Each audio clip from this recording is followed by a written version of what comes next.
Look at my favorite anime, Michiko to Hachin. My favorite action adventure anime. It's get into the action right away from the first episode, but it also showing tidbits of adventure aspects and background really beautiful, and showing how each of the country no each of the yeah country that Michiko go is really interesting how they portray without saying anything about that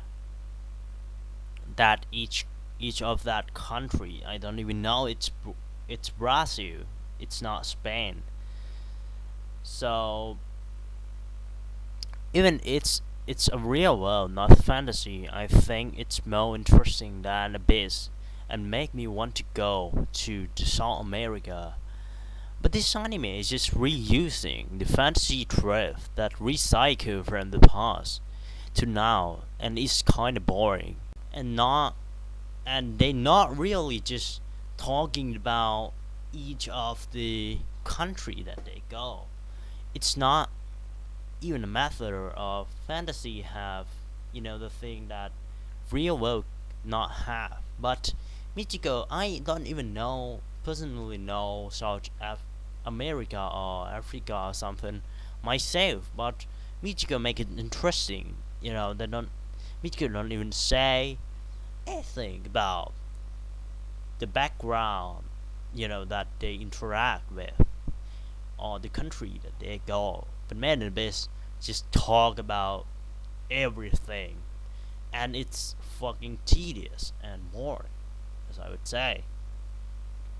The reason that I am not talking about plot but complain other thing is because that is rarely progression or clear correct progression in the story, mostly first of life and adventure stuff, which doesn't really progress the story, and just some cliches kept being seen in adventure anime.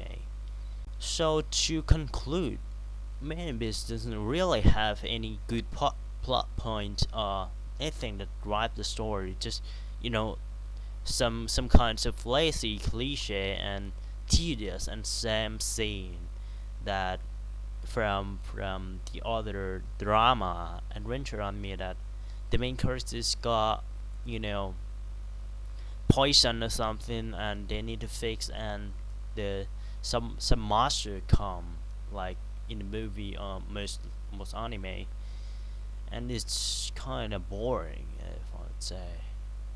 That's the problem that I have.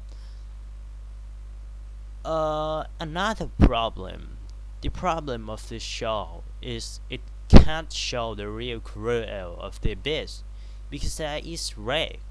Every layer it seems so easy, like normal stage in the fantasy.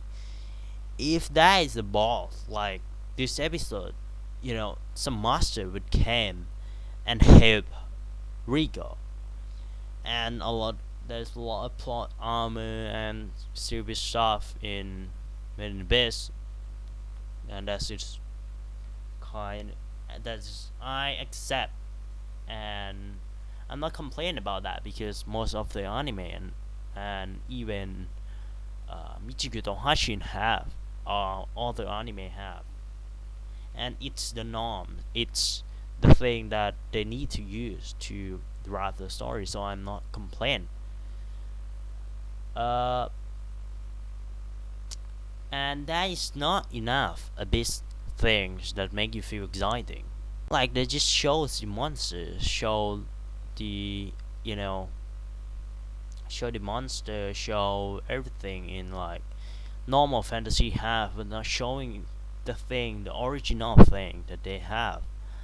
Like a lot of character thing stuff, how what tools that they have, what how they go, how do they, why most of the character can't go down well and die a lot.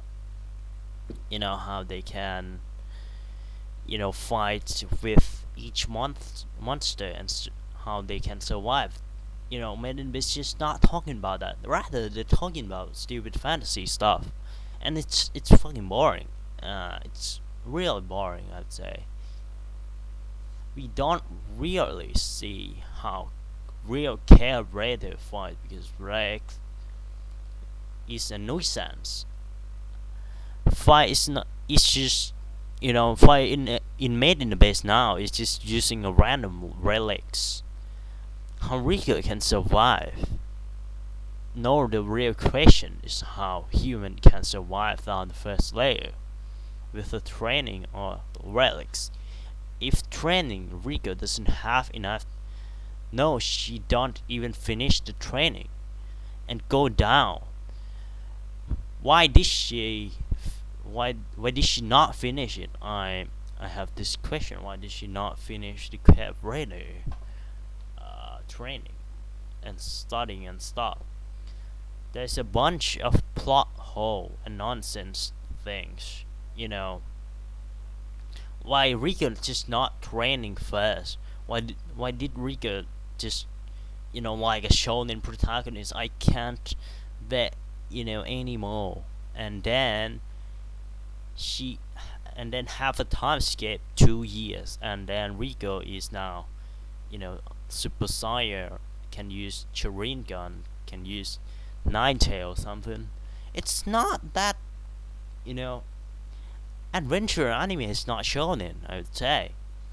Just training first, and then if you find an accident or something, just you need to go down. Just prepare yourself. Not just going down without the plan. At first, Rico we go down without the plan. And if Rick does not go down with Rico will die right away. You know, and Ozen would not let Rico go down.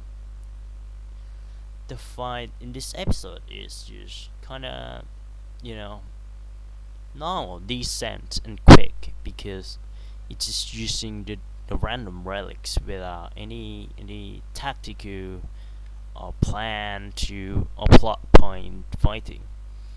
Another finding a master and learning things from her and go off the adventure pattern happening again, and it's kind of boring. Uh, Next episode pass should be painful to watch. The tense of cutting Rico arm is also intense in this episode.